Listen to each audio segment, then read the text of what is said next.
کہ اب میں زندہ نہ رہا بلکہ مسیح مجھ میں. یہ بہت بڑی معیاری کرسچینٹی ہے. اور یہ کب ملتی ہے؟ جب لوگ صحیح طور پر خداوند یسوع مسیح کے ساتھ ملاقات کر لیتے ہیں. پھر وہ یہ کہتے ہیں کہ اب میں زندہ نہ رہا بلکہ مسیح مجھ میں زندہ ہے. کیونکہ یہ چیزیں، یہ سٹیٹمنٹ اس وقت آتی ہیں جب انسان کسی میں کھب جاتا ہے، انسان کسی کا ہو جاتا ہے. پھر ایسی باتیں آتی ہیں. یہ پولس رسول کی ذاتی زندگی سے متعلق معلومات تھیں.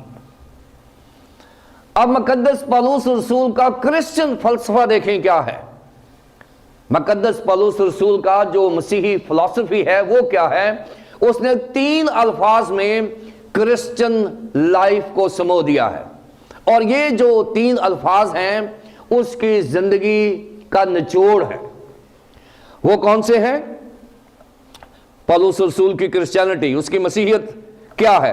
3 چیزیں اکٹھی ہو جائیں تو پولس رسول کی مسیحیت بن جاتی ہے. نمبر 1، اس نے کہا ہے بائی گریس.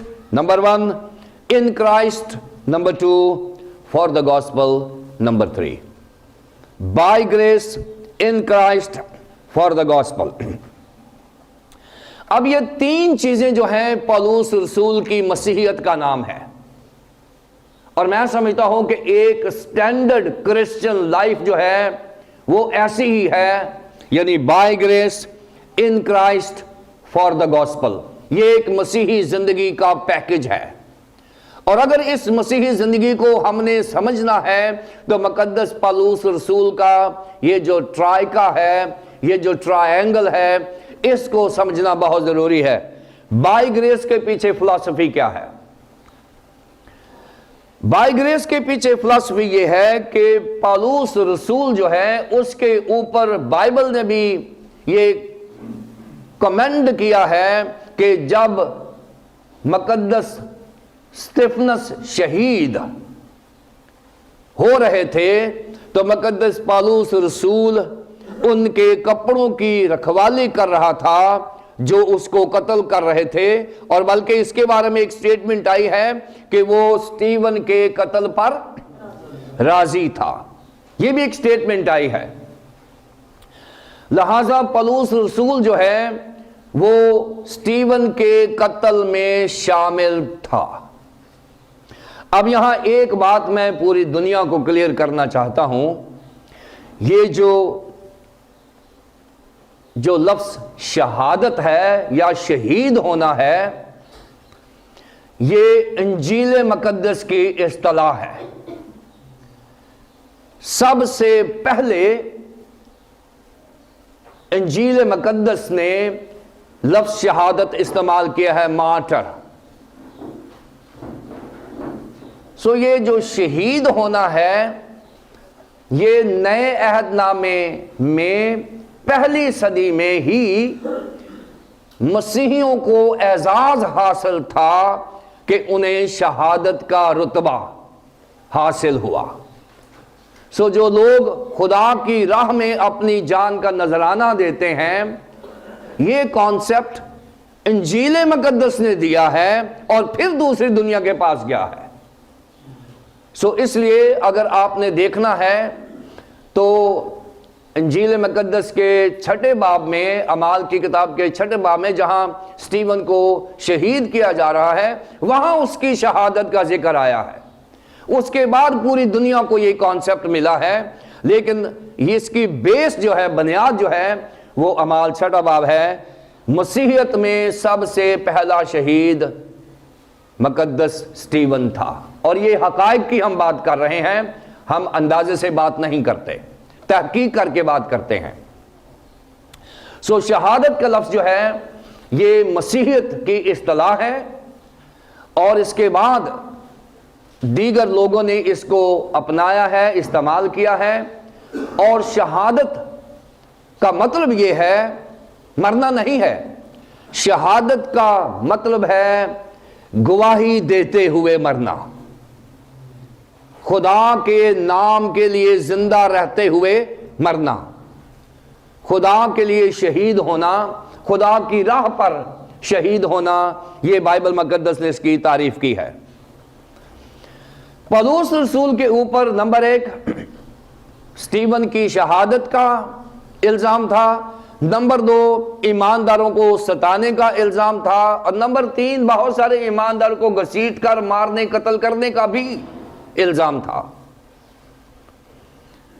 اگر پولس رسول کو کسی دنیا کی عدالت میں لایا جائے، پولس رسول کو اگر کسی دنیا کی عدالت میں پیش کیا جائے تو دنیا کا کوئی بھی جج جو ہے پولس رسول کو پتہ نہیں کتنی بار سزائے موت دے گا۔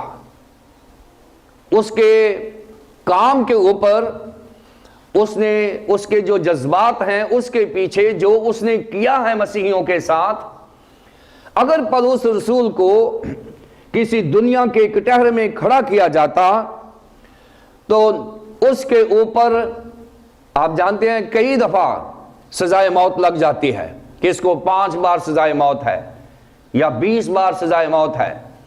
وہ اس کے گناہوں کے سبب سے ہوتا ہے کہ کتنے قتل کیے ہیں اس نے۔ اگر پولس رسول کو ایسا کرنا پڑتا کہ وہ دنیا کی عدالت کے سامنے، جج کے سامنے جائے، تو شاید اس کو کتنی بار سزائے موت ہوتی۔ لیکن پولس رسول جو ہے وہ براہ راست خداوند یسوع مسیح کی عدالت میں چلا گیا ہے۔ خداوند یسوع مسیح نے اسے پکڑ لیا ہے، اور خداوند یسوع مسیح نے جب اسے پکڑا ہے ایک ہی فکرہ کہا ہے کہ اے ساؤل تو مجھے کیوں ستاتا ہے۔ اس نے کوئی اس کی اکاؤنٹیبلٹی نہیں کی۔ اس نے یہ نہیں پوچھا کہ تو نے سٹیون کو کیوں مروایا، تو نے اتنے لوگوں کو کیوں قتل کیا، تو نے اتنے لوگوں کو سزا کیوں دی۔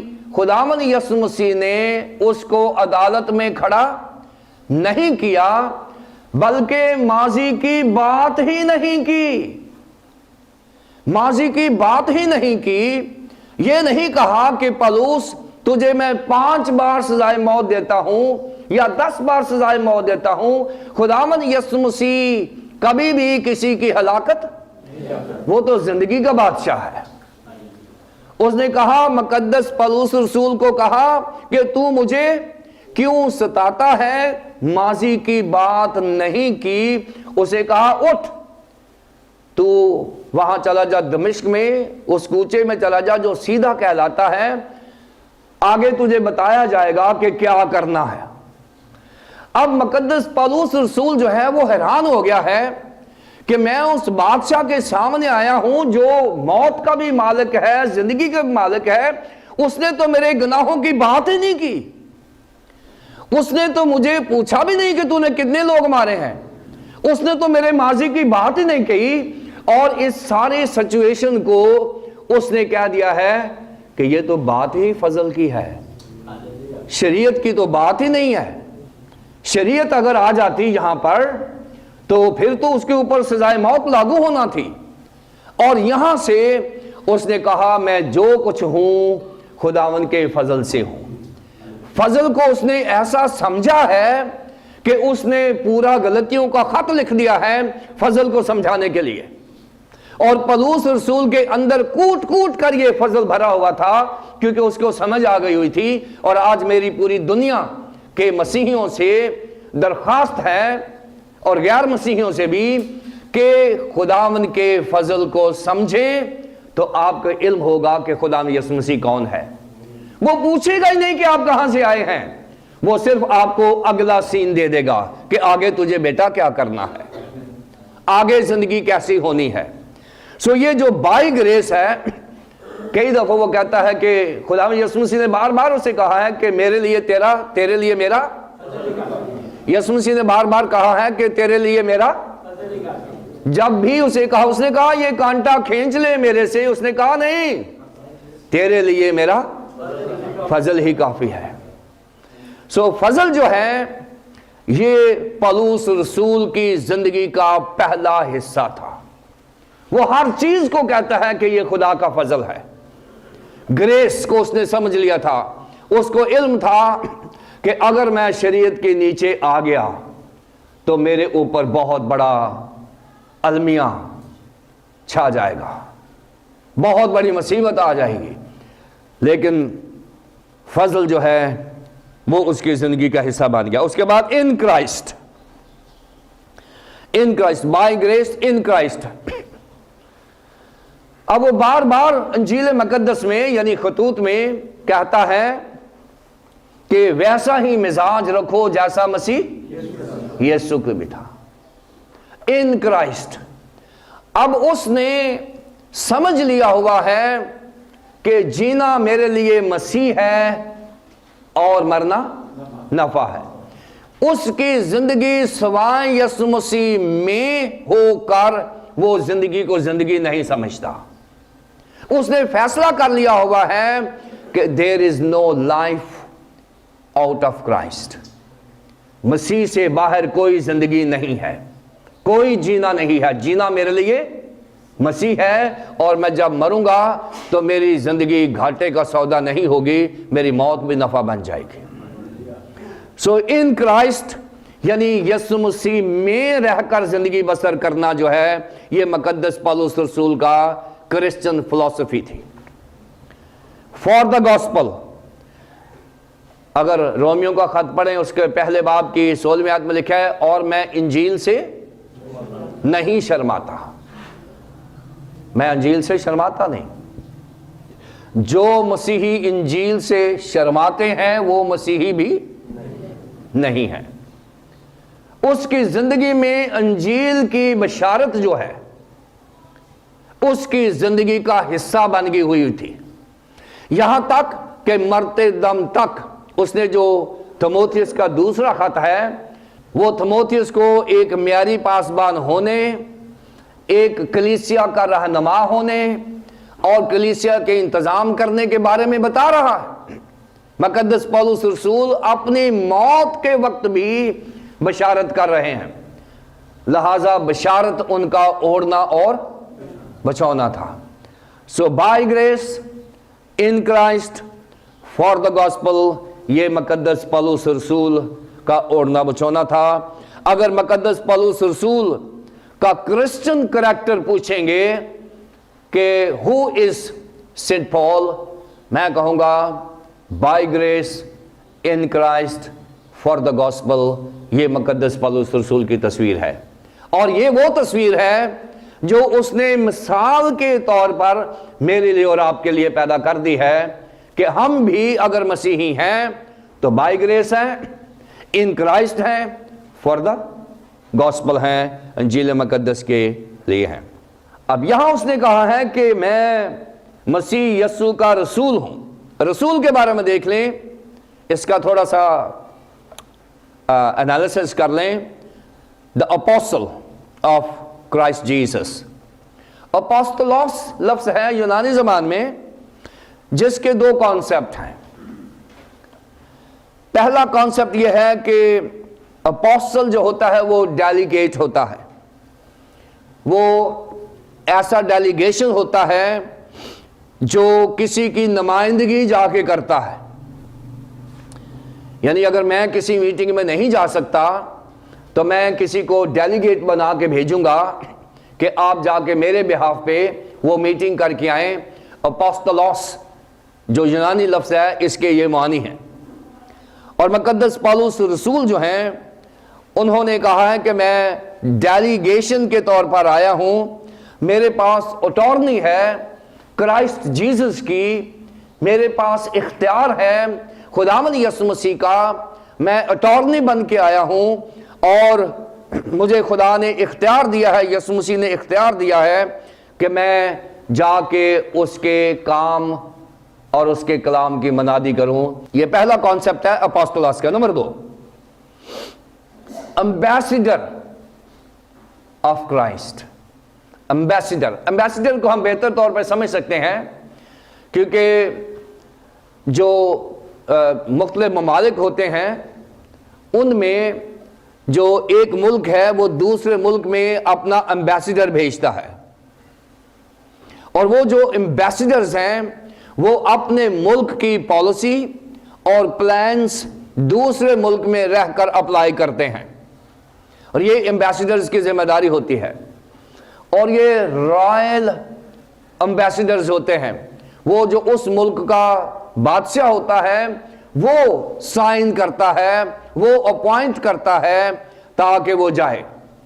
اور یہاں پر اپوسٹلوس جو ہے یہ ایمبیسیڈر فار کرائسٹ کے لیے استعمال کیا گیا ہے، کہ پولس رسول یہ کہتا ہے کہ مسیح یسوع کے حکم سے مسیح یسوع کا رسول ہوں، یعنی وہ ایک آسمانی بادشاہ کی اپوائنٹمنٹ ہے، کسی زمینی بادشاہ کی اپوائنٹمنٹ نہیں ہے، اور آسمان کی پالیسی اور پلانز وہ زمین پر انٹروڈیوس کرا رہا ہے۔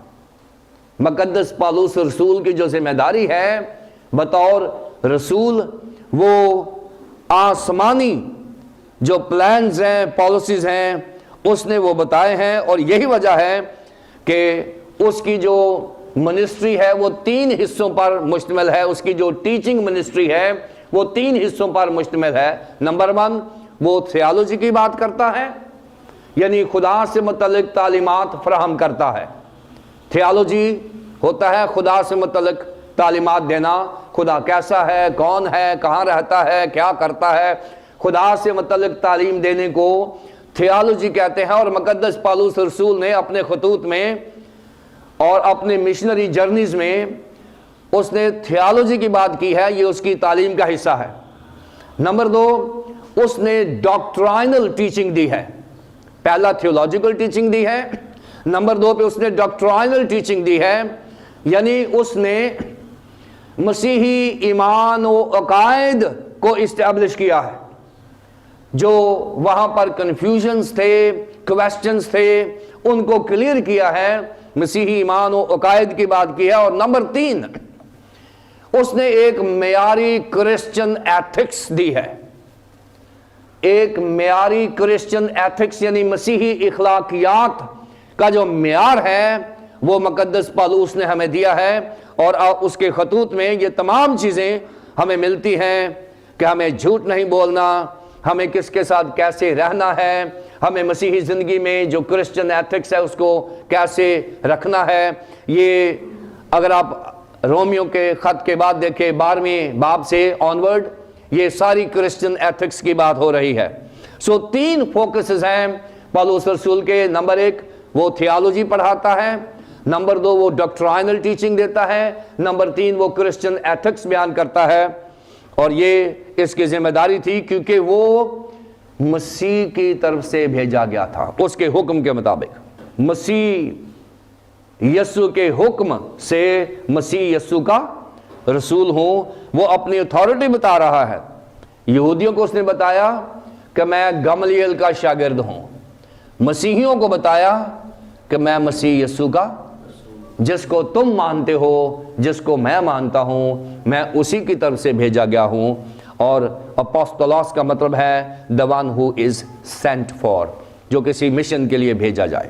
اب ایک اور چیز ہم نے مطالعہ کرنا ہے، لکھا ہے کہ پولس کی طرف سے جو ہمارے منجی خدا اور ہمارے امیدگاہ مسیح یسوع کے حکم سے مسیح یسوع کا رسول ہوں۔ اب یہاں خدا کو منجی اور مسیح کو امید کا نام دے رہا ہے۔ خدا کو اس نے منجی کہا ہے۔ پرانے عہد نامے میں دیکھیں یا نئے عہد نامے میں دیکھیں، جو منجی ہے یہ خداوند یسوع مسیح کے لیے بھی، اور خدا باپ یعنی پرانے عہد نامے میں بھی خدا کے لیے منجی کا لفظ استعمال کیا گیا ہے۔ پرانے عہد نامے میں 19 بار یہ لفظ آیا ہے خدا کے لیے سیویئر کے طور پر، اور نئے عہد نامے میں 16 مرتبہ خدا یسوع مسیح کو اس نے منجی کہا ہے۔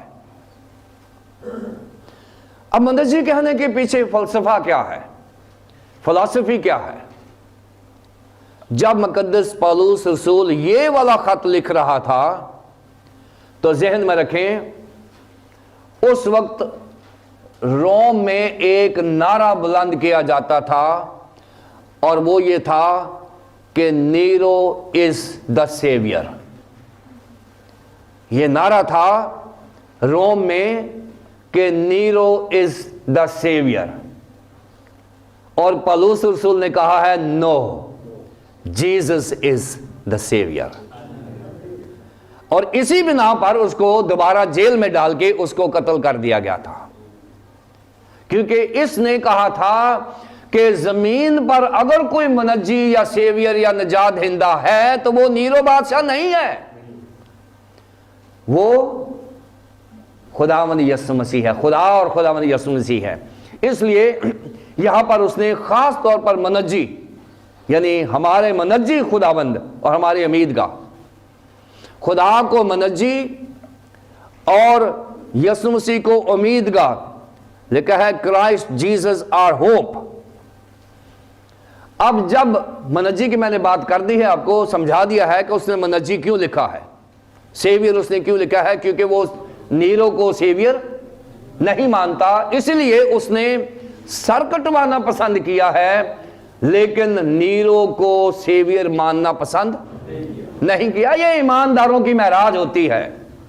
ایماندار یہاں پہ آ کے اڑ جاتے ہیں کہ جیسس از دا سیویئر. یسوع مسیح کو وہ امید گاہ کہتا ہے، یعنی ایسی جگہ جہاں امید ملتی ہے.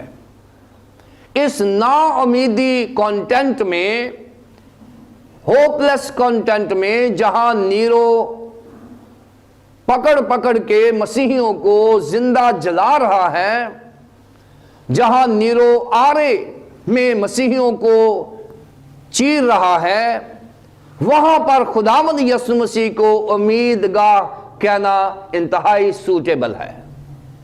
اس کانٹیکسٹ میں جہاں پر مسیحیوں پر ظلم ہو رہا ہے، جب یہ خط لکھا گیا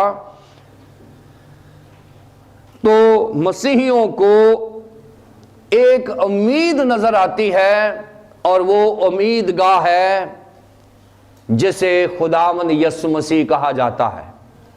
اور جب پولس رسول خداوند یسوع مسیح کو امید کہتا ہے تو یہ 8 چیزوں کا پیکج ہے. جب وہ کہتا ہے کہ خداوند یسوع مسیح میری امید ہے تو اس میں 8 چیزیں آتی ہیں. ایک ہی پیکج میں 8 چیزیں. آج کل پیکجز سے لوگ بڑے فیملیئر ہیں نا، اس لیے پیکج آپ کو مل رہا ہے Jesus Christ is our hope. یہ پیکج ہے. اس میں کیا ہے؟ 8 چیزیں ہیں. حوالہ جات یہاں آپ کے پاس موجود ہیں. پہلی امید یہ ہے کہ خداوند یسوع مسیح ہی میری نجات ہے، وہی میرا سیویئر ہے، وہی میری سیلویشن ہے. پہلی امید میں پہلی چیز سیلویشن ہے.